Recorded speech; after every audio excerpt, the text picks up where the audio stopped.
Blea Tarn is the unsung hero of the Lake District. Steep, stunning and criminally overlooked, this climb deserves way more respect.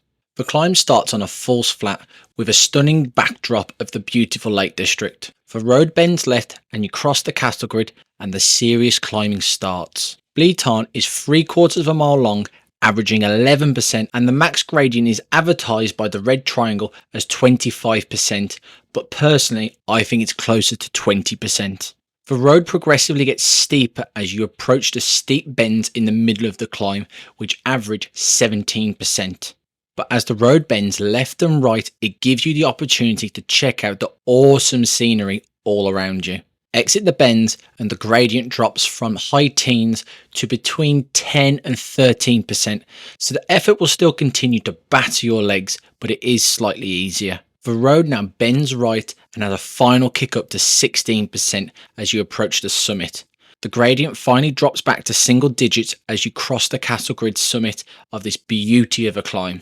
Now we've climbed it, now it's time to rate Blea Tarn out of 20. But don't forget to leave your score out of 20 in the comments. Difficulty. Blea Tarn is a tough climb that will test your VO2 max abilities. It's not the longest or steepest climb in the Lake District, but it's definitely more demanding than most climbs across the UK. It doesn't quite reach the brutality of Hard Knot Pass from episode 1, but it still commands serious respect from any ascending cyclist. So Blea Tarn gets a rating of 4 out of 5 for difficulty. Scenery. Even on a grey gloomy day like I had, Blea Tarn is absolutely stunning. You are surrounded by mountain peaks and lush green valleys. It's proper postcard stuff. Simon Warren called it the supermodel of the Lake District, and he ain't wrong. I'd definitely like to return with a bit of sunshine next time to really soak up the true beauty of Blea Tarn. I'm going to rate this 5 out of 5 for scenery. Ride environment. This road isn't perfect, but it's far from bad.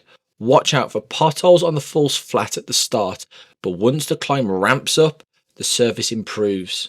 It is single track all the way to the top, but there are plenty of passing places and it's not a high speed road, so you should be able to navigate any cars without much hassle.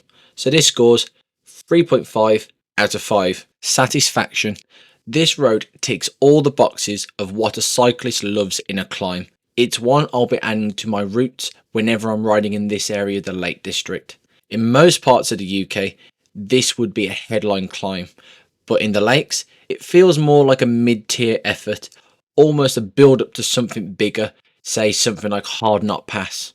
Still, it delivers a brilliant ride, a high score, 4 out of 5. That gives Blea Tarn a score of 16.5 out of 20 and moves into second place on the climbed and rated league table. Hard Knot Pass remains in first place. Don't forget to like and subscribe so you don't miss out on the next climb in this series, Climbed and Rated. Thanks for watching, and I'll see you next time up another climb on 2 wheels.